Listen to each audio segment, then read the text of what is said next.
Hello students, some basic concepts of chemistry के इस lecture में हम क्या पढ़ने वाले हैं? स्टोइकियोमेट्री पढ़ेंगे। ओके, इससे पहले वाले लेक्चर में हमने क्या फिनिश करा था? Atomic masses and molecular masses. So next देखने वाले हैं हम स्टूडेंट्स क्या? स्टोइकियोमेट्री। अब ये स्टोइकियोमेट्री क्या होती है, इसका इंपॉर्टेंस क्या होता है, ये हम सब समझेंगे स्टूडेंट्स डिटेल में। ओके, तो ये जो टॉपिक है आपका काफी इंपॉर्टेंट टॉपिक है, तो हमें ध्यान से इसको काफी केयरफुली समझना है। Okay students, so get ready, we are going to start new topic that is stoichiometry. अब देखो, अगर हम डेफिनेशन देखें तो क्या बोल रहा है ये स्टोइकियोमेट्री मतलब क्या? सी, it is the measurement of reacted and produced quantities in a balanced chemical equation. Okay, तो ये एक तरीके से क्या मेजरमेंट है। हम क्या करेंगे यहाँ पर? मेजर्स करेंगे अलग अलग क्वांटिटीज को। ओके, अब वो अलग अलग क्वांटिटीज किसकी रहेंगी? जो सब्सटेंसेस आपस में रिएक्ट कर रहे हैं वो भी रहेंगी, और जो आपके उस पर्टिकुलर इक्वेशन में या फिर रिएक्शन में और जो आपकी क्वांटिटीज प्रोड्यूस हो रही हैं। ओके, अब हमें जब हम स्टोइकियोमेट्री की क्वेश्चंस कर रहे होंगे तो हमें ये ध्यान रखना पड़ेगा कि जब भी जो पर्टिकुलर रिएक्शन होती है, ओके, रिएक्शन तो हम ठीक है टेस्ट ट्यूब में आपके बीकर्स में परफॉर्म करते हैं। ओके, लेकिन अब वो जो रिएक्शन हो रही होती है उसको जब हम रिप्रेजेंट करते हैं इक्वेशन के फॉर्म में, ओके, वर्ड जो है सिंबल्स फॉर्मूला हम जो यूज करते हैं हम उसे क्या बोलते हैं? इक्वेशन बोलते हैं। ठीक है, तो स्टोइकियोमेट्री में हमेशा हमें एक इक्वेशन दी जाएगी। ओके, अब उस इक्वेशन की हेल्प से हम क्वांटिटीज को मेजर करेंगे। ठीक है, अब जो भी इक्वेशन हमें दी जाएगी हमें ध्यान रखना है, we have to be careful that कि वो जो भी गिवन इक्वेशन हो वो किस फॉर्म में हो? बैलेंस्ड फॉर्म में हो। किस फॉर्म में हो? बैलेंस्ड फॉर्म में। अब देखो, बैलेंस जो है, बैलेंस करने का क्या कॉन्सेप्ट होता है, रीजन क्या होता है? वैसे तो हम ऑलरेडी जानते हैं, हम पढ़ चुके हैं कि जो भी ऑलरेडी केमिकल इक्वेशन हम लिखेंगे, क्योंकि वो एक पर्टिकुलर रिएक्शन है, हमने उसको इक्वेशन के फॉर्म में रिप्रेजेंट कर लिया है, तो जो रिएक्शंस होती हैं वो क्या फॉलो कर रही होती हैं? लॉ ऑफ कंजर्वेशन ऑफ मास। क्या फॉलो कर रही होती हैं? Law of conservation of mass follow कर रही होती हैं। अब जो लॉ ऑफ कंजर्वेशन ऑफ मास अगर हमें फॉलो करना है तो ऑब्वियसली हम जानते हैं टोटल मास ऑफ रिएक्टेंट्स बराबर होना चाहिए टोटल मास ऑफ प्रोडक्ट के, हमने पढ़ा था ये। और हम क्या बोलते हैं कि जो भी टोटल मॉलिक्यूल्स होते हैं, टोटल एटम्स होते हैं आपके रिएक्टेंट साइड, वो बराबर होने चाहिए total atoms on product side also. ये भी तो एक तरीके से क्या है? Law of conservation of mass ही है। हम जानते हैं कि टोटल एटम्स रिएक्टेंट साइड और टोटल एटम्स प्रोडक्ट साइड बराबर ही रहते हैं। हाँ, क्योंकि अब प्रोडक्ट बन रहा है तो बस अरेंजमेंट चेंज हो गया है, वो एटम तो वही है, नाइट्रोजन नाइट्रोजन ही रहेगा, हाइड्रोजन हाइड्रोजन ही रहेगा, बट अरेंजमेंट उनका चेंज हो गया है। तो लॉ ऑफ कंजर्वेशन ऑफ मास को सेटिस्फाई करने के लिए हम क्या करते हैं? जो भी इक्वेशन हमें दी रहेगी हम उसको बैलेंस करते हैं। ठीक है, ओके। अब जैसे ये गिवन इक्वेशन है, नाइट्रोजन है, रिएक्ट कर रहा है हाइड्रोजन के साथ और क्या प्रोड्यूस कर रहा है? अमोनिया प्रोड्यूस कर रहा है। तो ये गैसियस फॉर्म में तीनों। ठीक है, अगर मैं इसको लिखूं N2 प्लस H2, ओके, तो N2 और H2 मिलके क्या देंगे? NH3। क्या देंगे? NH3। अब अगर हम देखें जो भी नंबर ऑफ एटम्स है रिएक्टेंट साइड, नाइट्रोजन के कितने हैं? 2। हाइड्रोजन के कितने हैं रिएक्टेंट साइड? 2। पर प्रोडक्ट साइड अगर आप देखो, नाइट्रोजन 1 ही है और हाइड्रोजन 3 है। तो अभी फिलहाल ये इक्वेशन क्या है? बैलेंस नहीं है। तो अब इसको हमें क्या करना है? बैलेंस फॉर्म में लेकर आना है। तो बैलेंस करने के लिए हम क्या करेंगे? ऑब्वियसली हम कुछ ना कुछ यहाँ पर नंबर्स यूज करने वाले हैं। अब जैसे कि देखो, यहाँ नाइट्रोजन रिएक्टेंट साइड 2 थे, तो हम क्या कर देंगे? अमोनिया के सामने हमने 2 लगा दिया, जैसे ऑलरेडी लिखा हुआ है, तो 2NH3। कहने का मतलब है अब अमोनिया जो है वो कितने हो चुके हैं? 2।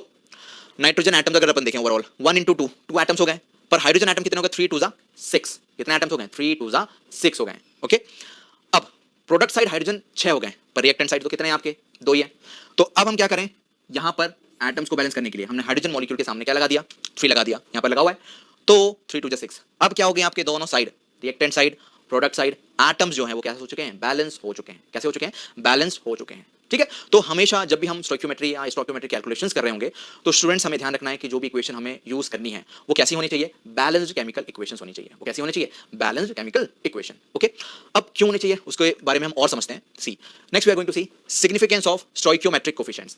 जो हम स्टोइकियोमेट्रिक कोफिशिएंट्स की बात कर रहे हैं, एक्चुअली इनका सिग्निफिकेंस क्या है? ओके, हम क्यों भाई किस लिए जरूरी है रिएक्शन को बैलेंस करना? ओके, और जो कोफिशिएंट्स आ रहे हैं वो किस तरह से हेल्पफुल रहेंगे हमें?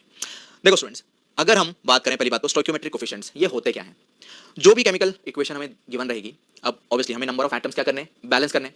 तो अब जो नंबर ऑफ एटम्स अगर हमें बैलेंस करने हैं तो हम क्या करेंगे? कुछ ना कुछ नंबर्स यूज करेंगे। अब वो जो नंबर्स यूज कर रहे हैं, देखो नाइट्रोजन के सामने कुछ नहीं लिखा है, तो इसका मतलब ये नहीं कि यहाँ कुछ नंबर नहीं है। ऑब्वियसली यहाँ पर आपका क्या है? 1 है। ओके, क्या है? 1। हाइड्रोजन के सामने कितना है? 3 है। कितना है?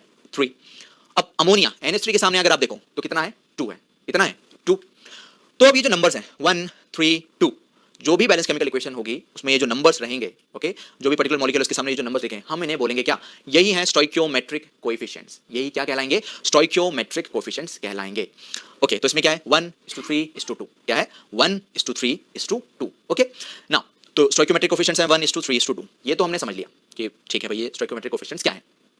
हर इक्वेशन में अलग अलग रहेंगे। ऑब्वियसली इस पर्टिकुलर इक्वेशन के लिए ये है, कोई दूसरी इक्वेशन आप लिखोगे उसके लिए अलग हो जाएगा। ठीक है ना? ओके, नाउ अब आपका अगर हम इन स्टोइकियोमेट्रिक कोएफिशिएंट्स का यूज करें तो स्टूडेंट्स हम देखो इनको हम क्या बोल रहे हैं? Stoichiometric moles. मतलब कि ये जो 1:3:2 है, ये वैल्यूज मुझे क्या बता रही हैं? मोल भी बता रही हैं। ओके, देखो अब यार हमें क्या हो रहा है कि नाइट्रोजन का एक मॉलिक्यूल रिएक्ट करा हाइड्रोजन के 3 मॉलिक्यूल से और अमोनिया के 2 मॉलिक्यूल बन गए। बट आपको क्या लगता है कि रियलिटी में एक नाइट्रोजन का ही मॉलिक्यूल लेते हैं अपन और 3 हाइड्रोजन के मॉलिक्यूल और रिएक्ट करके 2 मॉलिक्यूल ऑफ अमोनिया बना लेते हैं, ऐसा होता है क्या? नहीं। ऑब्वियसली हम जब रिएक्शन कराते हैं तो बल्क में आपकी गैसेज इन्वॉल्व हो रही होती हैं, क्योंकि यहाँ गैसेज है तो इसलिए मैं गैस वर्ड यूज कर रहा हूँ, या हम रिएक्टेंट्स बोलते हैं। ओके, तो हम बल्क में रिएक्टेंट्स का इस्तेमाल करते हैं। ऐसा तो है नहीं कि सिर्फ एक ही मॉलिक्यूल होगा या 3 मॉलिक्यूल होंगे, जरूरी नहीं है, बहुत सारे होंगे ऐसे। तो ऑब्वियसली ये जो वैल्यू होती है, हाँ रेशियो यही रहेगा, एक पर्टिकुलर ये बैलेंस इक्वेशन ये पर्टिकुलर रेशियो बता ही रही है। तो अब क्योंकि चीजें बल्क में रहती हैं तो हम इसलिए बोलेंगे कि ये जो है आपका क्या बता रहा है मुझे, पर्टिकुलर 1 मोल बता रहा है कि 1 मोल नाइट्रोजन के मॉलिक्यूल्स यहां इन्वॉल्व हो रहे हैं। 1 मोल नाइट्रोजन के मॉलिक्यूल्स कहने का मतलब है 6.022 into 10 to the power 23 molecules किसके, नाइट्रोजन के। अब ये 3 जो है तो हम बोल सकते हैं 3 mole of hydrogen gas involve हो रही है, मतलब कितने, 3 into 6.022 into 10 की पावर 23, क्योंकि हम जानते हैं 1 मोल में क्या होता है 6.022 into 10 की पावर 23, तो ऑब्वियसली 3 मोल है तो 3 से मल्टीप्लाई कर दो, तो 3 into 6.022 into 10 की पावर 23, तो 18 समथिंग समथिंग कुछ आ जाएगा। तो इतने आपके क्या हो जाएंगे, इतने मॉलिक्यूल्स इन्वॉल्व हो रहे हैं इस रिएक्शन में, किसके, हाइड्रोजन के।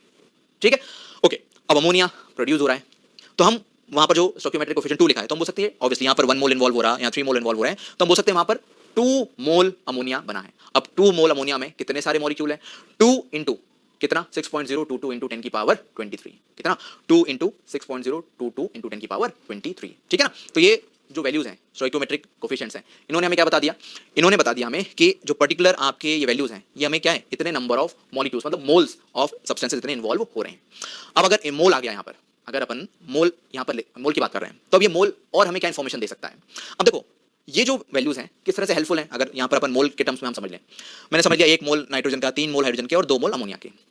अगर क्वेश्चन में मुझसे पूछा जाता कि चलो ये आपको पता लगाना है अमोनिया के कितने मोल्स बनेंगे अगर मैं हाइड्रोजन के 10 मोल्स ले लूं, तो जब क्वेश्चन में ये चीज पूछी जाएगी तो ऑब्वियसली आपको हमेशा किसकी जरूरत पड़ेगी, एक बैलेंस केमिकल इक्वेशन की, क्योंकि रेफरेंस आपका क्या रहेगा, बैलेंस केमिकल इक्वेशन। वो बैलेंस केमिकल इक्वेशन ही आपको बताएगी कि अच्छा अभी 3 मोल से 2 मोल अमोनिया प्रोड्यूस हो रहा है, तो अब जितने भी वो क्वेश्चन में पूछेगा, मैंने फॉर एग्जांपल ले लिया था 10 मोल में, तो हम पता कर सकते हैं ना कि 3 मोल से 2 मोल, तो 1 मोल में ये कितना, तो 10 मोल में आप पता कर सकते हो। ओके, ये मैंने एग्जांपल लिया कि हाइड्रोजन और अमोनिया रिलेट करा, हम नाइट्रोजन और हाइड्रोजन को भी रिलेट कर सकते हैं कि नहीं, ये 1 मोल से 3 मोल रिलेट कर रहे हैं तो ये 20 से कितना रिलेट करेगा, या अगर हाइड्रोजन के कुछ मोल्स हैं तो नाइट्रोजन के कितने मोल्स की जरूरत पड़ेगी। ओके, तो ये बैलेंस केमिकल इक्वेशन क्या है, एक रेफरेंस पॉइंट की तरह रहेगी हमारे लिए। ओके, चलो फिर अब देखो, अब क्योंकि मैंने बोला कि मोल की हम बात कर रहे हैं तो ऑब्वियसली इस मोल में और भी हम देख सकते हैं कन्वर्जन, मोल के भी तो कन्वर्ज होते हैं अलग अलग चीजों में, क्योंकि यहाँ पर सारी क्या इन्वॉल्व हो रही हैं, गैसेज इन्वॉल्व हो रही हैं। क्या इन्वॉल्व हो रही हैं, सारी गैसेज है, नाइट्रोजन गैस, हाइड्रोजन गैस और अमोनिया गैस। तो जो स्टोइकियोमेट्रिक वॉल्यूम रहेगा, वो क्या है, देखो नाइट्रोजन का अगर 1 मोल इन्वॉल्व हो रहा है मतलब हम बोल सकते हैं कि कितना वॉल्यूम, 22.4 लीटर। ऑब्वियसली हम बोलते हैं ना 1 मोल ऑफ गैसियस सब्सटेंस में हम जानते हैं कि कितना रहता है वॉल्यूम, 22.4 लीटर। तो हम बोल सकते हैं कि 1 मोल ऑफ नाइट्रोजन गैस अगर यहाँ पर इन्वॉल्व हो रही है तो कितना वॉल्यूम, 22.4 लीटर। ओके, फिर हाइड्रोजन का, अब हाइड्रोजन का देखें तो इसके 3 मोल्स हैं तो कितना टोटल वॉल्यूम, क्योंकि हम जानते हैं 1 मोल ऑफ गैसियस सब्सटेंस कितना वॉल्यूम ऑक्यूपाई करता है, 22.4 लीटर एट एसटीपी। तो टोटल वॉल्यूम कितना होगा, 3 इंटू 22.4 लीटर, कितना, 3 इंटू 22.4 लीटर्स। अब लेकिन अमोनिया भी गैसियस फॉर्म में तो ऑब्वियसली वहां पर भी हम बोल सकते हैं अगर उसके 2 मोल इन्वॉल्व हो रहे थे, अगर उसके 2 मोल इन्वॉल्व हो रहे थे तो जो टोटल वॉल्यूम है वो कितना रहेगा, 2 इंटू 22.4 लीटर, कितना, 2 इंटू 22.4 लीटर। ओके, तो अभी हमें पता चल गया कि वॉल्यूम में देखो जब गैसेज रहेंगी तभी हमें वॉल्यूम का इस्तेमाल करना है। ओके, तो हम ये वॉल्यूम से वॉल्यूम भी क्या कर सकते हैं, रिलेट कर सकते हैं ना, जैसे पहले हमने मोल से मोल रिलेट करा था, अब वॉल्यूम से वॉल्यूम रिलेट कर सकते हैं। क्वेश्चन में पूछ सकता है कि मान लेते हैं इसके 2 लीटर में पता करो कि हाइड्रोजन कितना रिएक्ट करेगा, तो ऑब्वियसली अगर मुझे मालूम है कि 22.4 लीटर से मुझे कितना मिल रहा है, 3 इंटू 22.4, और अगर 1 लीटर से मुझे पता चल गया तो 1 लीटर से हम पता चलने के बाद क्या कर सकते हैं, जितना भी हमें पता करना है 2 लीटर में पता करना है, 10 में, 20 में, 100 में पता कर सकते हैं ना। ओके, ठीक है, तो इस तरह से वॉल्यूम बाय वॉल्यूम का रिलेशन करेंगे। फिर क्या है स्टूडेंट्स, जरूरी नहीं कि हम रिएक्टेंट का ही कंपैरिजन करें, आपका जो प्रोडक्ट है वो भी वहां पर क्या है, वॉल्यूम इन्वॉल्व हो रहा है, तो हम बोल सकते हैं कि हाइड्रोजन का अगर चलो इतना वॉल्यूम है, ओके, इतना वॉल्यूम से आपका अमोनिया का उतना वॉल्यूम मिल रहा है, तो पता करो इतने वॉल्यूम में कितना बनेगा। तो इस तरह से ये क्या है, वॉल्यूम वॉल्यूम रिलेशन हम देख सकते हैं। ओके, अब मोल में हम एक और चीज पढ़ते हैं, क्या, स्टोइकियोमेट्रिक मासेस की अगर अपन बात करें, देखो अब यहाँ पर 1 मोल इन्वॉल्व हो रहा है नाइट्रोजन का, यहाँ पर 3 मोल, वहां पर 2 मोल, तो ऑब्वियसली हम पढ़ चुके हैं atomic mass, gram atomic mass, molecular mass, gram molecular mass. तो ऑब्वियसली हमें डिफरेंस पता है, एटॉमिक मास मतलब एक एटम का मास, या मॉलिक्यूलर मास मतलब एक मॉलिक्यूल का मास, पर हम बात कर रहे होते हैं जब ग्राम एटॉमिक मास की और ग्राम मॉलिक्यूलर मास की। तो ग्राम एटॉमिक मास और जो ग्राम मॉलिक्यूलर मास है वहां पर हम ये देख रहे होते हैं कि ऑब्वियसली कितने मॉलिक्यूल का मास इन्वॉल्व हो रहा होता है, 6.022 इंटू 10 की पावर 23, और वो जो मास आता है आपका हम ग्राम्स में रिप्रेजेंट करते हैं, ये ऑलरेडी पढ़ चुके हैं अपन। तो यहाँ 1 मोल नाइट्रोजन है तो ऑब्वियसली 28 ग्राम्स ऑफ हम बोल सकते हैं नाइट्रोजन इन्वॉल्व हो रहा है, वहाँ 3 मोल्स हैं तो कितना मास, देखो हाइड्रोजन का अगर मॉलिक्यूलर मास की बात करें, ग्राम मॉलिक्यूलर मास 2 ग्राम्स होता है ना, 2 ग्राम, लेकिन कितने मोल्स हैं, 3 मोल्स हैं, तो हम जानते हैं 1 मोल ऑफ, अगर गैसियस सब्सटेंस की हम बात करें हाइड्रोजन की, तो 1 मोल अगर गैस की बात करें तो ग्राम मोलिकुलर मास 2 रहेगा, पर यहाँ 3 मोल है तो 3 2 6, इसलिए मैंने यहाँ पर क्या लिखा है 6 ग्राम लिखा है। ओके, अब ऐसे ही अमोनिया के कितने मोल्स इन्वॉल्व हो रहे हैं यहाँ पर? अमोनिया के मोल्स इन्वॉल्व हो रहे हैं यहाँ पर 2।